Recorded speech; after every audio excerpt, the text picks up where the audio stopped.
Duff. Now, Chris, about a month ago, he came to our event in San Antonio. You are from Austin, I believe, if I remember correctly. Yeah, lived here for the past 5 years, but originally from north of Chicago. So, like a lot of other transplants, escaping the cold down to Texas. Where are you from originally from Chicago?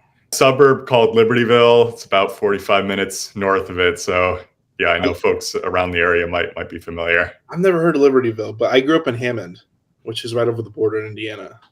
Hammond, okay. Yeah, I'm not familiar with that one either, but yeah, so many kind of trips usually up to Michigan to visit family. So I'm sure I passed through it. The farthest I went up that direction was I went to Skokie, that I remember when I was a teenager. Yeah, we're just north of Skokie, basically. Okay, yeah, Skokie's way up there. Yeah, I went up there for a birthday party, and I'm like, this is like far. And I had a guy in my class. He lived in Skokie, and he would commute all the way to Indiana every day for school. Oh, that's brutal, going through the expressway through Chicago. I can't. But imagine. They left early. They left like at 4 a.m., 5 a.m. It was like a 2-hour drive all the way through Chicago to go to school in Indiana. It was nuts. Yeah, that sounds absolutely terrible. They had a full-time driver. Right. Oh, okay. So you had but still, imagine with that type of those resources, why have to commute so far for school? I mean, I don't know. It's one of those things, but that's crazy, man. So another Chicago person. I always like talking to Chicago because the only thing I kept from Chicago was my number. So I still have my Indiana / Chicago number, and that's the only thing I kept. Because once I left there, I'm like, deuces, I'm out. Exactly. Yeah, I still got my 847 for my personal number, but yeah, business is all 512 to drive that Texas representation. That's funny, man. You grew up in Chicago your whole life?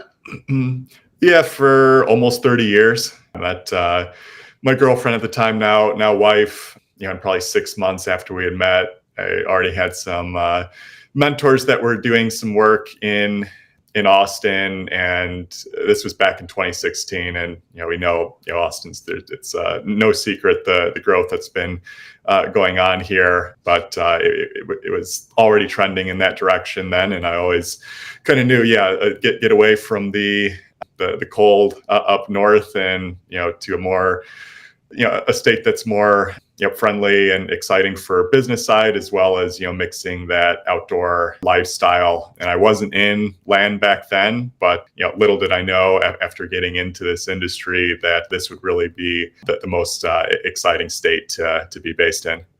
Yeah, 100%. What were you doing back then? What was your job? They held positions like that. Yeah, I'm actually a physician by training. So I went to medical school and didn't actually practice. I tried to start a medical device startup coming out of medical school that crashed and burned majorly. Picked up a lot of lessons along the way there, and then got into internet marketing, learned from Ryan Levesque at Ask Method. He was actually my mentor that was, based down, in Georgetown, just north of Boston. And that's why I went to a couple events down here, fell in love with the city, worked for an internet or a marketing agency in San Diego remotely, Kickstarter, crowdfunding campaigns. And then I also was in the midst of that trying to start my own business too, in trying to sell backyard chicken coops, if you can believe that. So, that's still to this day with a number of my friends, poking some fun. Hey, you left a degree or a career in medicine to go sell some chicken coops, and needless to say, that was a tougher market to break into. The margins were not great there, and then got poached away to a healthcare venture capital firm based in New York. One of my close friends was working for them, so I did that for 2.5 years. Really built up some more investing and underwriting chops, as well as marketing. And then one of my other closest friends was leaving his work in Wall Street in 2019. We were kind of best buddies from high school, and we always intended to work together, always more entrepreneurial. And so we finally had the timing was right and decided, hey, let's figure out what business to pursue here. And we looked at a bunch of them, had a big spreadsheet. I mean, we looked at pet insurance to dog walking to trying to build mattresses for people who want to sleep on the floor. Yeah, some other internet marketing avenues. And my current business partner and another close friend from high school, they had been doing single family residences for almost a decade at that point, had about 40, 50 house portfolio up in the Midwest. Mm-hmm. So we were potentially looking at expanding that out, bringing me in. But then we heard from some of our colleagues in the multifamily space in Colorado, they had a friend in land, primarily working in Florida. We got connected with him and invested in his business earlier in late 2019 to 2020, right when COVID was hitting. And it was amazing where we were making double profits right in March and April of 2020, which as you can remember, it was just a crazy time. No one knew where the economy was going, but clearly there were some green shoots, and we just expanded from there and haven't looked back since. I think COVID was an interesting time. Now looking back at it during that 2020 to 2022 period, it was definitely a very curious time to be like. I feel like even then I was very new to what, like early COVID. I just moved to California.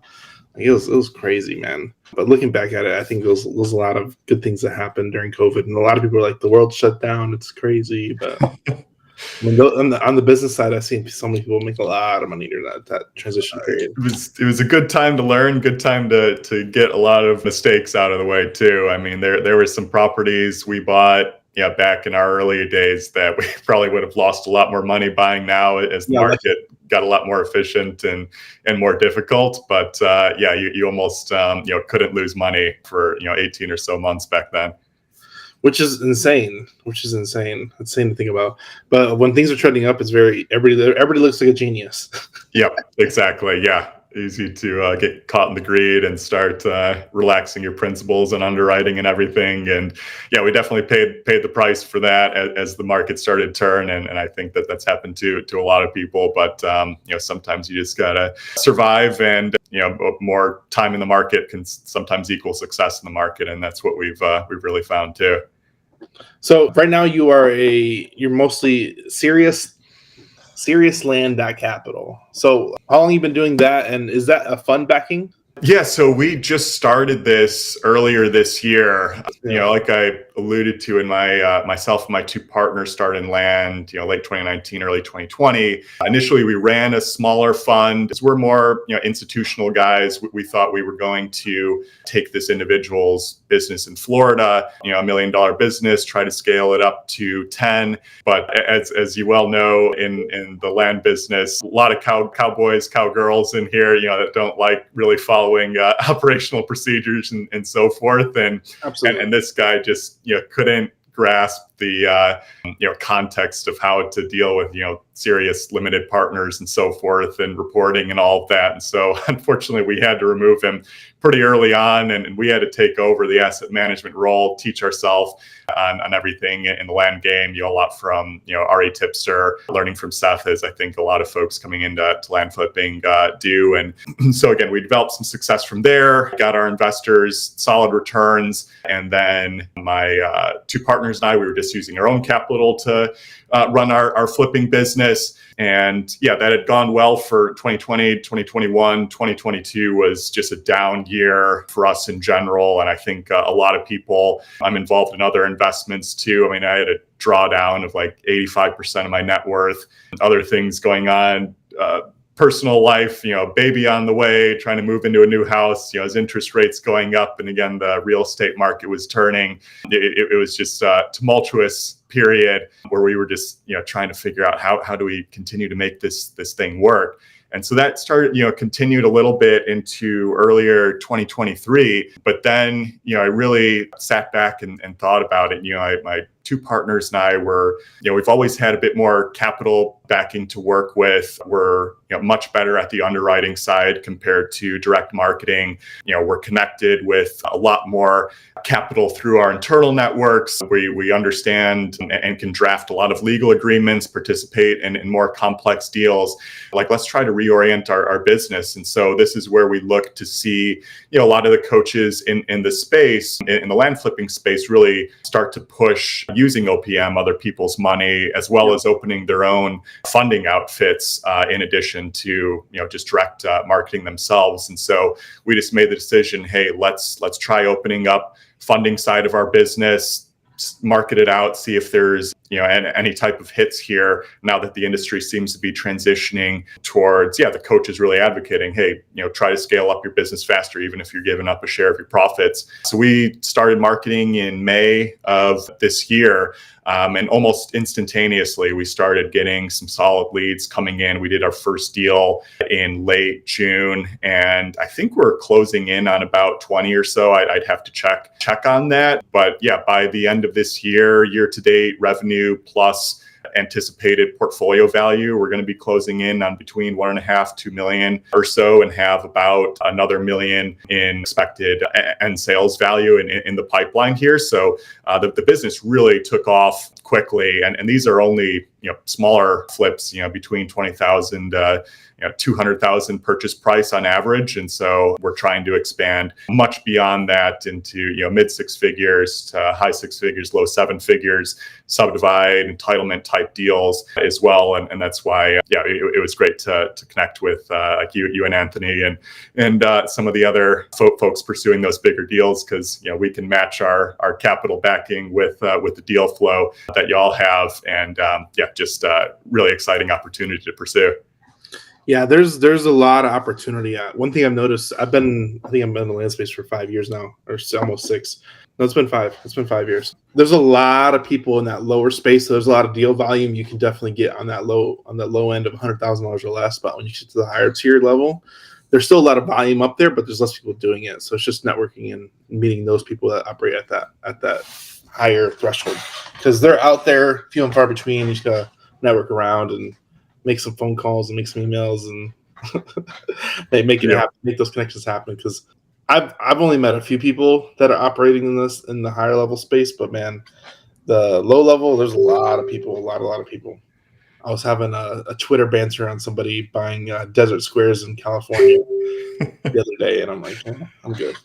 I'm trying to stay and those are some of the hardest parcels to work. I mean, we've dabbled out there in like West Texas stuff before, Brewster County and so forth, just a little east of El Paso. And again, like most land investors, you don't have on the ground presence in a lot of these areas and have to trust realtors and go out there. But they are so hard to review, even from an aerial perspective, and even figuring out access and everything. So, even though it's more of a red ocean to participate in those and think, oh yeah, I can buy these for cheap and just finance out. But, in our opinion, that those have been some of the most difficult properties to underwrite in the first place. I agree. I don't know why a lot of people go over there, and I'm like, just stay away from the desert, man. Stay away from the desert. And people are attracted to it at the low price points. I'm like, it's a low price point for a reason. Like, come on. Right. Yeah, exactly. So you've done a little bit of funding. You've done a lot of transactions here and there. What are some tips you could tell like new land investors to stay away? I mentioned the desert because I think it's a simple one, but simple stuff that you've seen that like, hey, we're not even going to touch that because I just don't understand it. Or you might not like it because it's not the ideal. And this is one of the things where like us in land, we can be super specific because there's a lot of ideal properties. Yeah, exactly. And I mean, I'll just plug this now because I, do this day in, day out. I love to underwrite, but we were getting so much deal flow that was just overpriced coming in, and we're getting a range of investors, some folks who've been doing land even for 4 or 6 weeks, even some folks who have been in the game for a few years. And I get it on the direct marketing side, especially as it's become more costly, it's more difficult to find qualified deals. Like you really want to make the numbers work, and any of the deals that come in, it's easy to get attached to it and just find, oh yeah, maybe I can work out the numbers this way. But that is just a fool's game, especially as it's turned into more of a buyer's market. And we've just seen even more and more churn in the industry where people, they get caught in a couple bad deals, and all of a sudden their properties, all their cash is tied up on things that won't move for months. So, we're just super, super focused on, really advocating for people, hey, you have to be buying at the right price. I mean, it's the simplest thing to hear, but I only mention this because, a lot of the deal flow that's coming into us is, probably 3 out of 4, almost 4 out of 5 deals is overpriced. Sometimes significantly so, like double what you should be paying, and very easy to get caught into these. And so I had took all of this data and just started a Facebook group called Land Daily Diligence, where Monday through Friday for an hour at 2 p.m. Central every day, barring reschedule, people can just send me in deals, whether they're for funding or not. I will review them live and on DataTree, on Redfin, et cetera, show my exact underwriting process and advocate for, hey, we think this purchase price is appropriate, or hey, like stay away from this deal entirely. And we're national in focus, so we see land from all over the place. Of course, you have to treat each geography with respect it deserves. So just to name a few, and keeping that pricing side as front and center here. Like I always say, like pretty much every day, it's like don't lose money. That is our number one rule here. You just have to make sure you're not getting caught up emotionally in a deal or trying to make the numbers work. But easy ways to get caught. One, no matter how many times I mention it, it seems folks will send us a deal with some type of wetlands on it. One of the easiest things, we might get these every week, every 2 weeks. We know how hot Florida is for a state to go after land investing, or along the East Coast. And almost always, if you get a big parcel in Florida, which is rare because it's more of an infill type of state, but if you get one of those sent over, and a seller's looking, going to be able to sell at half market value, there's a reason they're trying to sell that to you, because it almost assuredly has wetlands on it. And a lot of people are able to track, flood zone, have the layering there, and oftentimes flood zone doesn't really matter in a lot of areas, especially along the East Coast. But you always have to be using your wetlands filter either on Land ID or some of the free governmental ones. Just check in on that, because that can basically make that property completely worthless, or you can get stuck holding it for a long time, maybe have to do tens of thousands of dollars of dirt work to even make it viable. And I speak from experience too. We got caught with a couple of those properties early on in our business, and it's easy to get turned around there, but it's a super quick 2-minute check. Just make sure you're not buying with wetlands there. So that's definitely a key one to always keep in mind. Another one, there's a million I can go down, but just to mention a couple that are more common. Another is in the infill space is really, really double checking your utilities. Those are, again, everything on paper on aerial can look like, oh, this is just a home run property, I've got it.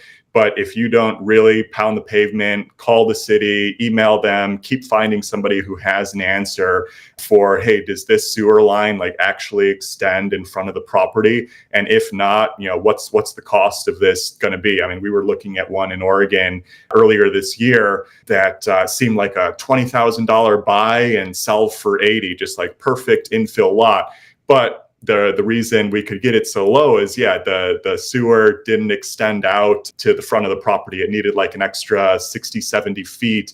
That was going to be, upwards of a $20,000, $25,000 job just to add that on. So it really started cutting in the margin. Plus that 80,000 price wasn't as accurate when we dove in for some of the underwriting, but that took a long time to figure out. You need to actually pull up the maps and understand what you're looking at. Sometimes there can be water lines that shut off near the property that are city water, and then county water starts a little bit further off. We've seen that. So again, I have kind of a million examples about infill lots specifically, but really, really need to pay attention to utilities and make sure you're not getting screwed over in a deal. Yeah, we don't really do many info lots ourselves, so it's one of those things where like I know the nuances, but like even then, like I still have to like double check everything because like utilities is such a big one too. Because if it's already cut up and it doesn't have it, it's gonna take a lot to get it there. And then you got to understand the septic laws too, which is why like Yep, Texas. that's right. Like if you understand Texas law, you just look for stuff that's 3/4 acre or higher and info lot, and you're kind of straight because you can put a septic out there. So I didn't know you're doing nationwide. Nationwide kind of throws a wrench in a lot of things. Then you have to understand a lot more in detail because I think Florida's a great place to flip land, and I know a lot of people doing a lot of land in Florida is a great place. But man, there's a lot of land and there's a lot of flood zone. Yeah. Yeah, absolutely. And I mean, we mainly did Florida for the first couple of years of our business. I mean, it's great. Obviously, it's super competitive and only been growing more so. But yeah, I mean, national in focus, I mean, wouldn't recommend that if you're first getting into the land business. But, at this point, my partners and I, we've looked at hundreds, if not thousands of deals. And, if you're careful and have a set process, and we do, we have to, multiple people sign off on certain parts of our underwriting before we ever wire money out. And, ultimately, it doesn't matter what land you're looking at, as long as you can, go through your, base process. And then also, we always, look to work with local realtors for our dispo process. Unless an originator is local to the area, that's definitely a more rare circumstance. But we're super picky about realtors that we work with, and we don't necessarily try to find one that might work in a multi 4 or 5 county region. I'm always prefer finding somebody who's even sold a lot just a street or two down within the past few months. That's always the best. And I'm fine starting a new relationship there, and then just gauging less on the getting CMAs and the email paper. Like I know some funders and so forth will ask for that, but honestly, I think CMAs, especially for rural lots, are not that helpful anyway. I'd rather get a realtor on the phone, ask them very specific questions about the area, and then try to get them out to the property that we're looking at as well. Of course, we try not to burn relationships, so I'm not spraying and praying to realtors in the area. I try to pick one at a time, and basically promise them, hey, we'll give you this listing if we're able to close on the deal, assuming the numbers work out here. But that's the way that we overcome some of those issues of not having an on the ground presence, and that I can now look at effectively every state in the country, and have my general principles, and then also know what to ask for specifically based on people local to the region. Yeah, I haven't opened up nationwide because I'm not ready yet, man. It's a lot. It's a lot. When you get into nationwide, it's definitely a lot. So. You never need to leave Texas, though. I mean, that's what I've been finding. There's infinite opportunity here. No, Texas is amazing, man. But I think we'll open up to other states eventually, but we're not there yet, man. There's so much stuff happening here that my rule of thumb is I invest in land where people want to be. Precisely. And I mean, just to piggyback off, I mean, I was trying to even find some data on total cash value or just the asset value of land in the US. And there's not great statistics there, but even just trying to throw some estimates out, like I wouldn't be surprised if Texas writ large, it's $500 billion asset class. Like that doesn't seem unreasonable, and multi-trillion for the entire country. Again, just kind of spitballing, even looking decades out there. But something interesting about Texas, and I just saw this research report a couple of weeks ago, but this group was trying to estimate in the year 2100 what are going to be the top 10, top 20 largest metro areas in the US. And it's hard to predict anything 75 years out, but they did have decades worth, 50, 60 years of census data, migration data, where are people moving. And that's about as well researched you can do. And what the top 3 cities in the year 2100, according to this trend, number 1 would be Dallas Fort Worth with 33, 34 million people. Number 2, Houston, with just north of 30 million people, and then Austin number 3 with like north of 20 million, which would be crazy growth considering we're probably just south of like 2 million metro area at the moment. But it all it really just puts into perspective where the migration trends have been, and if that continues to come down here, like we just have really infinite opportunity. All the kind of Texas Triangle cities, besides Houston on the east side, have room to grow in all 4 directions. And you can just, scan on the aerial maps how many subdivide potential properties are out there. It's just crazy to consider. No, and that's the 100% fact too, because like even then, like some of our properties that we subdivided, developers have bought those and made their own little mini subdivision out of those. So it's like the little nesting egg principle. Like you get the big old egg and you cut it up, and then a bunch of little eggs. And then like we sold to a bunch of guys that they're kind of we sold like 20 acres, and they're cutting up that 20 acres into like 30 lots. Like right. Yeah. No, it's you can always find somebody to add even more value to. And that's what I love about land. It's I always talk about this is land is a buying at the bottom of the market every time. Mm-hmm. And if you get it at a good price, that's even better because you're buying below market at the bottom of the market. Yeah. No, it's recession proof as well too. And when you're buying properly and not trying to spec invest years in advance and just ready to move as the market adjusts in real time, it's it's hard to beat. Are you guys jumping into notes at all, or are you just strictly doing buy sell cash? Yeah, so we've done a few notes just in our raw flipping business in the past, and we self-manage those notes too. Now I would just use title company and loan servicing. They're like $20 to $50. Yeah, exactly. We didn't know that at the time, and we can just pass those payments along to who we're selling to anyway. And I mean, us as well as a lot of funders, it is more of a cash turnover business. I mean, because we're always looking for more deals. And if we get stuck in a bunch of notes, we don't have an infinite capital. And so that can really, put the brakes on our business. But given that, that there are, kind of growing group of note buyers who can, buy between 90 cents on the dollar for notes, sometimes, instantly, sometimes, 3-6 months out, as we've learned. And we've learned that from you and Anthony as well. From the marketing side, we are super aggressive with Dispo. And again, this was lessons learned, especially coming into late 2021, 2022, where we were starting to push, 200-day market and so forth. And we got greedy thinking, we're not going to accept this lower ball offer, in our opinion at the time. And then we still have to sell even lower because, the longer you let properties sit on market, the more market risk you're taking anyway. Things can change on you, or the market can just kick you in the teeth right from the start, even if you have the best comps in the world. That's just part of what you have to live with in this industry, no matter how good your underwriting is. So we've really learned from the algorithms of the Zillows and Redfins and so forth, the MLS, that 2 weeks on, even you'll notice your saves and views start to tank for almost every property. And so if we're not getting the response that we'd like, even within 2 weeks, we're ready to knock down that price and try to bump ourselves back in the algorithms again. And a lot of times those views and saves can be misleading and red herrings as well. Like you don't necessarily get serious buyers where they say, oh, this is kind of like nice photos and it looks like a nice property, but they're not actually people who are going to want to go under contract. So we've learned that as well, not to get too distracted with what those view numbers are.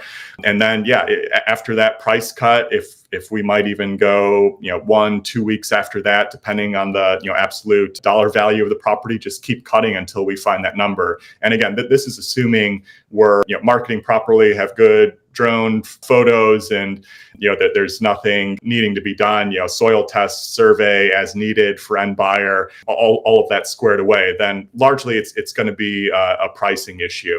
So we were using this strategy earlier on, just cut if needed. And we probably have to do that on 40-50% of our properties. Some sell right away, but we're still averaging below 4-month hold times, which we think is pretty good in this market. We know even some other more sophisticated land investors, like, yeah, their days on market have been trending upward, even to the 4 to 6 month mark that aren't as aggressive on the cut side. But we, learned, hey, if we had been offering owner finance from the start, which is what we do now, then, if we could have found a buyer earlier on, then even if we're taking, 70 to 80 cents on the dollar for, the time a note buyer would be picking up the note, that might still be higher from a cash gain perspective to us than if we have to just keep cutting down the cash price looking for that cash buyer. So that's something we picked up at after 3 or 4 months in the business. And so now we really advocate, especially in rural areas, offer owner finance right away. Just make sure that we're undercutting the market right from the start, and that our property has more attractive features, or maybe a couple of unique features compared to what else is on the market here. Because again, as I stressed before, it's more of a buyer's market at the moment here, and it's really easy to get caught, having a property sit on the market for months. So just have to be careful. One thing I'm really going to hit on, I'm really glad you said this too, but that first 4 months of your listing is the sweet spot. Like, you got to be actively marketing that thing, because after the longer it sits, it just gets harder to move, and nobody wants to buy it because nobody else wanted to buy it. Yeah, exactly. And that's something we found too, is that usually your first leads that come in, even if it's within the first 1 or 2 days, your property, I just listed it, maybe I can get a better offer. Probably, 8 times out of 10, the first leads that are coming in are going to be the best ones for your property anyway. Very rarely we've seen somebody come in with a better offer weeks down the line. Yep.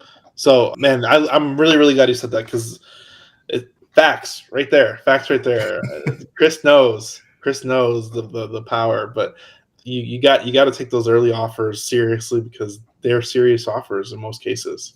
Yep. Yeah, exactly. And we're again speaking from experience. We've left money on the table from getting greedy and not realizing that the market was going to dry up even a couple of weeks later after turning stuff down. So can definitely take it from our loss. What is a quote that is yours or somebody else's that you resonate with?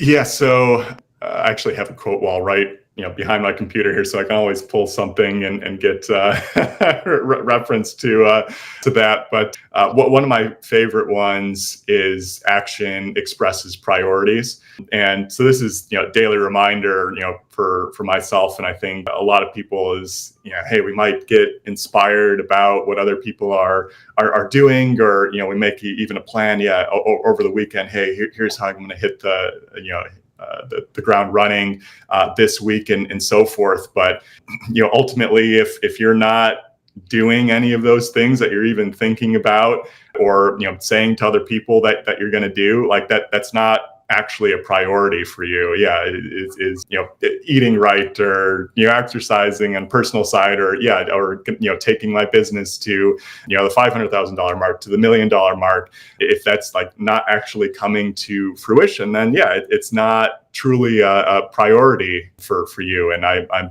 thinking about things that we actually have a real hand in control. And always there's going to be some amount of luck involved with everything, but you can't fully put that as the primary driving factor for your life here. So and I've definitely been, some of the guy with talking bigger and so forth in the past, especially sit teens through 20s and so forth, and just wasn't getting the results that some of my peers were getting. And I really had to sit and be honest with myself of no, you're not actually taking action on these things that you say are important to you.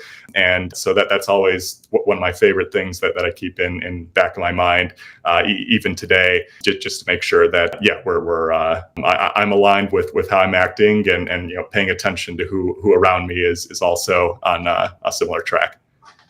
Awesome. Love it, man. Where can people find you online? And please go check out his Facebook group. I want to plug all that stuff again. Go ahead. Where can people find you online, and where can people learn more about you?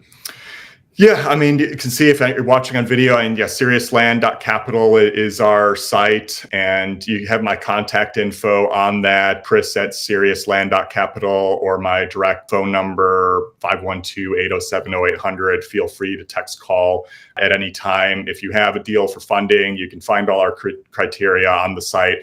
Base case, again, I mentioned nationwide, infill, rural, doesn't matter, $20,000 minimum purchase price is generally what we're going to take a look at. So feel free to send anything our way. Otherwise, again, that Facebook group, Land Daily Diligence, Monday through Friday, 2 p.m. Central, feel free to send in deals for me to review. Do it, zero cost, live, whether it's for funding or not. So definitely check us out there. Some other social links as we get more active. I'm having my VAs start to set it up. Instagram, TikTok, and X, Serious Land Capital, some variation. You can find it if or it's on our website. So you can find us more there. But definitely the Facebook group and our website is the main way to get in contact right now. All right. Thanks for coming on, Chris. I hope you all learned something. Sell your properties faster than you think. Let them go. Yeah, that's the thing. Yep, stay in the industry. Don't get caught in bad deals. And you'll be in here, with me and Daniel and so forth. Having freedom of lifestyle and freedom of time and money. That's what we're all in this business for. But you just gotta be patient and consistent with your skill application in real estate, without a doubt. There you go. We'll see you next time. Stay tuned. Go like, share, subscribe. You know what to do. We'll see you in the next episode. Thanks, Chris. Bye. All right, thanks, Daniel.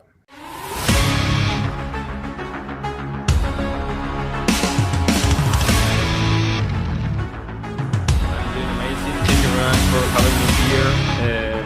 It was amazing to meet you there in San Antonio and give me a place to stay when my house went out of water, the house that I was running.